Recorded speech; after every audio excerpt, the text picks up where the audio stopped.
नमस्कार और स्वागत है आप लोगों का आज हमारे पॉडकास्ट में, जिसका टॉपिक है बिजनेस इंश्योरेंस जरूरी है, अंडरस्टैंडिंग एम्प्लॉयर एम्प्लॉय स्कीम्स। और मैं हूं आपका होस्ट सुरेश बंसल और मेरे साथ हैं पुनीत जिंदल जी, जो कि भारतीय फाइनेंशियल्स और रिक्रूटर्स और साथ में पुनीत की पाठशाला के फाउंडर हैं। लाइफ इंश्योरेंस में इनका 20 साल से ज़्यादा का शानदार अनुभव है और ये 2000 से ज़्यादा एडवाइजर्स और लीडर्स की टीम को लीड भी कर रहे हैं। इनके अनुभव और नॉलेज के साथ आज हम बात करेंगे कि किस तरह बिजनेस इंश्योरेंस एक स्मार्ट स्ट्रेटजी बन सकती है आपके बिजनेस को बूस्ट करने के लिए। तो आइए हम शुरू करते हैं। पुनीत जी, कैसे हैं आप? मैं अच्छा हूँ Bansal ji, thank you so much for having me here. Thank you sir. और आइए सबसे पहले पुनीत जी से जानते हैं कि एम्प्लॉयर एम्प्लॉई इंश्योरेंस होता क्या है और एम्प्लॉयर एम्प्लॉई स्कीम में हम कौन कौन से प्रोडक्ट सेल कर सकते हैं। देखो सर, क्या है बंसल जी, एम्प्लॉयर एम्प्लॉई जो प्रोपोजिशन है ये बेसिकली एक कीमन इंश्योरेंस का ही एक ब्रांच आप इसको बोल सकते हैं, राइट। जैसे कीमन इंश्योरेंस में हम केवल टर्म प्लान कर सकते हैं, बट एम्प्लॉयर एम्प्लॉई एक ऐसा प्रोपोजिशन है जिसमें आप कोई भी पॉलिसी बाय कर सकते हैं। आप इसमें सेविंग बाय कर सकते हैं, आप इसमें टर्म बाय कर सकते हैं, आप इसमें पेंशन बाय कर सकते हैं, आप इसमें यूलिप बाय कर सकते हैं। तो पॉलिसी पे कोई रिस्ट्रिक्शन नहीं है, राइट। और यहाँ पे थोड़ा सा मैं अगर और इलेबोरेट करूँ, एम्प्लॉयर एम्प्लॉई की भी आगे दो ब्रांचेस हैं। एक को हम स्कीम ए बोलते हैं, एक को हम स्कीम बी बोलते हैं। दो स्कीम्स हैं, राइट। और स्कीम ए ही ट्रेंडिंग है, स्कीम बी नहीं चलता है। दैट इज़ वाई आज का जो हम अपना पूरा फोकस रखेंगे, हम सारा डिस्कशन स्कीम ए के बारे में ही करेंगे। स्कीम ए में क्या रहता है बंसल जी? स्कीम ए में एम्प्लॉयर जो है पॉलिसी परचेज करता है एम्प्लॉई की लाइफ पे। एम्प्लॉई लाइफ एश्योर्ड होता है और एम्प्लॉयर पॉलिसी का प्रपोजर एंड ओनर होता है। तो ये हमारा स्कीम ए है सर। Right sir. और मैं आपसे जानना चाहूँगा सर कि क्या प्राइवेट लिमिटेड या पब्लिक लिमिटेड कंपनीज के ऐसे डायरेक्टर्स जो शेयर होल्डर्स भी होते हैं जी, फॉर एग्जांपल मैं बात करूं तो कि एक प्राइवेट लिमिटेड कंपनी है जिसके 4 शेयर होल्डर हैं 25% ईच के, और वो साथ में डायरेक्टर भी हैं, सैलरी भी वो ड्रॉ कर रहे हैं, क्या एम्प्लॉयर एम्प्लॉय स्कीम इनके लिए बेनिफिशियल है? Yes sir, yes. इसमें देखो, अगर कोई शेयर होल्डर भी है कंपनी का और वो साथ में डायरेक्टर भी है, डायरेक्टर जो है वो कंपनी में एक एम्प्लॉय की भूमिका में होता है, राइट। तो आप जो क्वेश्चन पूछ रहे हैं, इस सिनेरियो में वो ड्यूअल भूमिका में है। वो कंपनी की ओनरशिप की भूमिका में भी है और वो कंपनी में एम्प्लॉय की भूमिका में भी है, राइट। तो कोई भी ऐसा स्ट्रक्चर जहाँ पे एम्प्लॉयर एम्प्लॉय रिलेशनशिप बनता है, तो वहाँ पे ये पॉलिसी परचेज की जा सकती है, राइट। तो आपके क्वेश्चन के मुताबिक इस कंपनी में ये व्यक्ति एम्प्लॉय है, राइट। तो डायरेक्टर भी आप वाले केस में पॉलिसी बाय कर सकता है सर। ग्रेट। और पुनीत जी, आपसे जानना चाहेंगे कि एम्प्लॉयर एम्प्लॉय स्कीम के प्रीमियम पर टैक्स बेनिफिट्स क्या रहते हैं? आपने बड़ा अच्छा क्वेश्चन पूछा सर। ये क्वेश्चन की वजह से ही आपका एम्प्लॉयर एम्प्लॉय स्कीम ट्रेंडिंग है। एक्चुअल में इसमें टैक्स बेनिफिट को आपको समझना पड़ेगा। बेसिकली क्या है, एम्प्लॉयर पॉलिसी बाय कर रहा है, एम्प्लॉय लाइफ एश्योर्ड है, तो ये एक किस्म से कंपनी जो है employ welfare scheme kind of ये प्रोपोजिशन है, राइट। कंपनी जो प्रीमियम पे करती है वो प्रीमियम कंपनी के लिए एक्सपेंस होता है, राइट। तो जब वो प्रीमियम कंपनी के लिए एक्सपेंस है तो वो क्या करेगा, कंपनी के नेट प्रॉफिट्स को कम करेगा। सपोज करते हैं कोई कंपनी का नेट प्रॉफिट 1 करोड़ रुपए है, उसको 1 करोड़ रुपए के ऊपर टैक्स पे करना है, इनकम टैक्स पे करना है।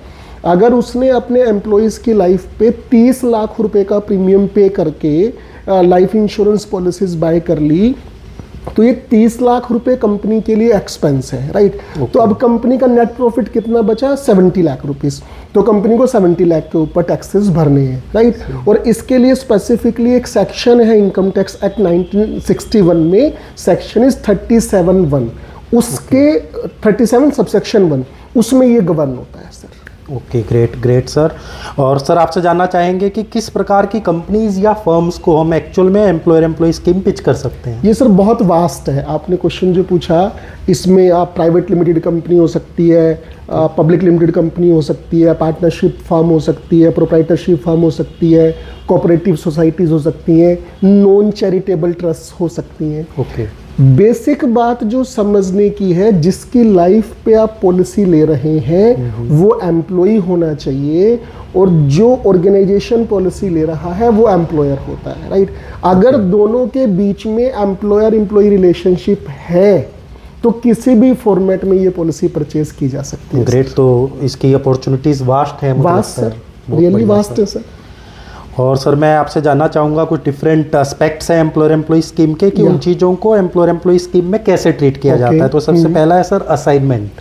देखो सर, असाइनमेंट क्या है, सबसे पहले तो मैं थोड़ा सा असाइनमेंट पे ही आपको बता दूं। असाइनमेंट का मतलब होता है कोई प्रपोजर, कोई ओनर अपनी ओनरशिप किसी को ट्रांसफर करता है, उसको हम असाइनमेंट बोलते हैं, राइट। तो एम्प्लॉयर एम्प्लॉय प्रपोजिशन में क्या है sir, employer is the owner, right, और एम्प्लॉय इंश्योर्ड है। बिल्कुल। तो अगर एम्प्लॉयर पॉलिसी एम्प्लॉय को असाइन कर रहा है, इसका मतलब वो अपनी ओनरशिप जो है एम्प्लॉय को ट्रांसफर कर रहा है, राइट। तो एम्प्लॉयर एम्प्लॉय प्रोपोजिशन का बेस ही ये है, एक किस्म से ये एम्प्लॉय रिटेंशन टूल भी है, एम्प्लॉय वेलफेयर टूल भी है, एम्प्लॉय का फ्यूचर फाइनेंशियल प्लानिंग टूल भी है। एम्प्लॉयर एम्प्लॉय को क्या बोलता है, वो कुछ सर्टेन कंडीशंस रखता है। भाई अगर आप मेरी कंपनी में इतने समय तक रहते हैं तो ये पॉलिसी मैं आपको असाइन कर दूंगा जो आपकी लाइफ पे मैं परचेज कर रहा हूँ। जब तक पॉलिसी मेरे पास रहेगी मैं प्रीमियम पे करूंगा, जब मैं असाइन कर दूंगा तो उसके बाद के प्रीमियम आप पे करेंगे और इस पॉलिसी के सारे बेनिफिट्स आपको मिलने हैं। ये एम्प्लॉयर एम्प्लॉय के बीच में एक एग्रीमेंट होता है, राइट। तो एम्प्लॉयर एम्प्लॉय को बोलता है मैं पॉलिसी असाइन आपको करूंगा, दोनों के बीच में एक एग्रीमेंट है। बट यहाँ पे एक चीज समझने की और है, कंपनी के पॉइंट ऑफ व्यू से, लाइफ इंश्योरेंस कंपनी के पॉइंट ऑफ व्यू से एम्प्लॉयर बाध्य नहीं है उसको असाइन करने के लिए। वो उनकी आपस की अंडरस्टैंडिंग है।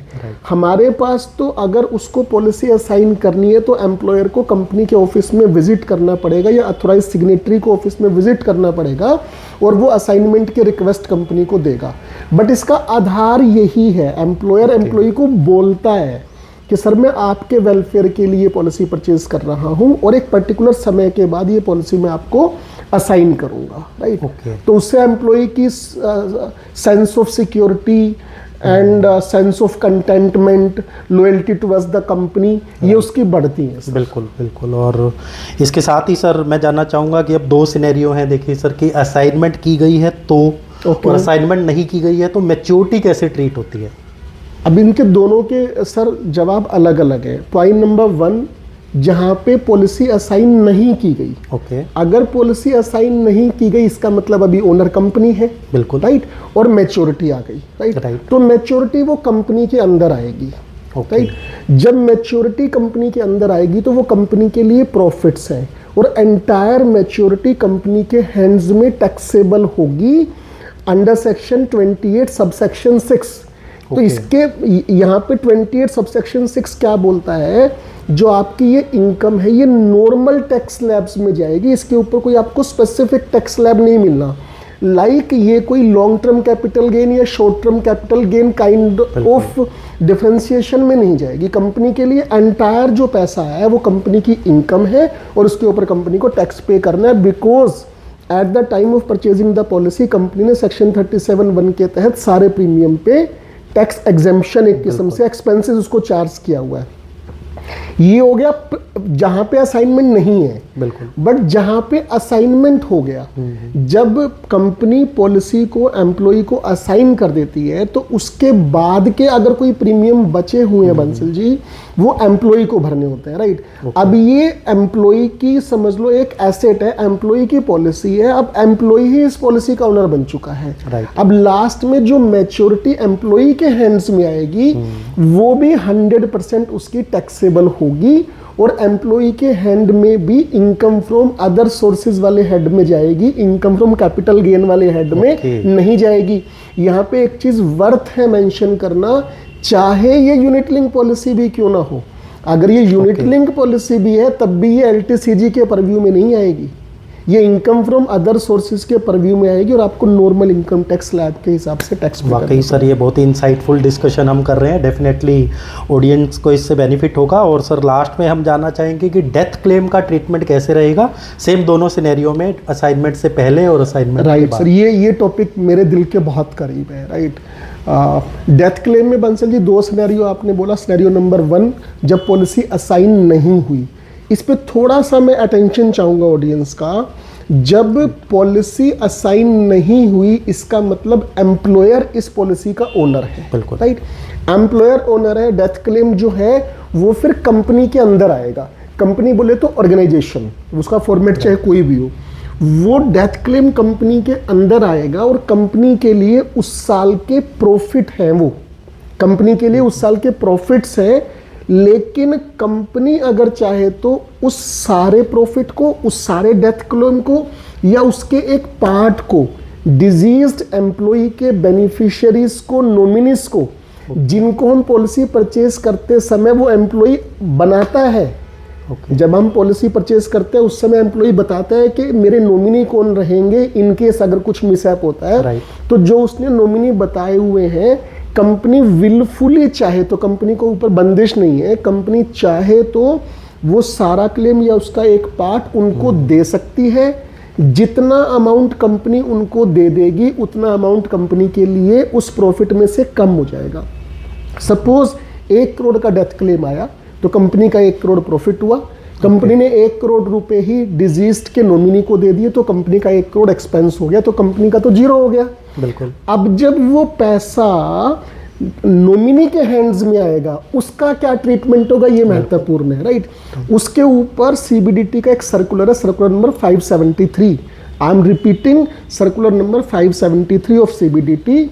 वो सर्कुलर कहता है इस केस में जो पैसा नॉमिनी के हैंड्स में आया है, it's a kind of x gratia, जो उसका राइट नहीं था कंपनी ने उसको दिया है। तो ये जो पैसा नॉमिनी के हैंड्स में आया ये वहां पे टैक्स फ्री होगा। ओके। तो अब ओवरऑल आप देखो ना तो कंपनी को टैक्स लगा ना ही उस नॉमिनी को टैक्स लगा।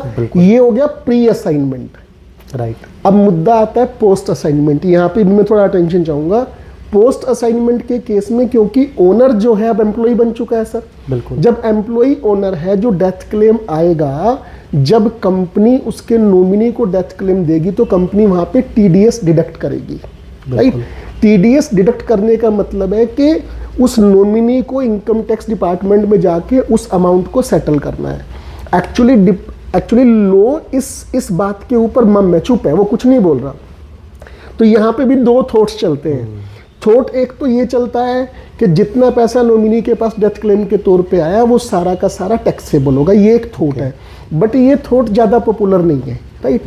दूसरा थॉट ज़्यादा पॉपुलर है, नॉमिनी अपनी आईटीआर में दिखाएगा कि मुझे 1 करोड़ रुपए मिले हैं और वो बताएगा कि ये पॉलिसी फला व्यक्ति ने परचेज की थी और वो मेरे, सपोज हस्बैंड वाइफ रिलेशनशिप है, हस्बैंड ने पॉलिसी बाय की थी और वाइफ को ये क्लेम मिला है, तो वहाँ पे वो ये डिपार्टमेंट को प्ली करती है कि ये इनहेरिटेंस रिसीट है। अगर डिपार्टमेंट इस बात को एग्री करता है तो फिर ये उस केस में भी टैक्स फ्री हो जाएगा।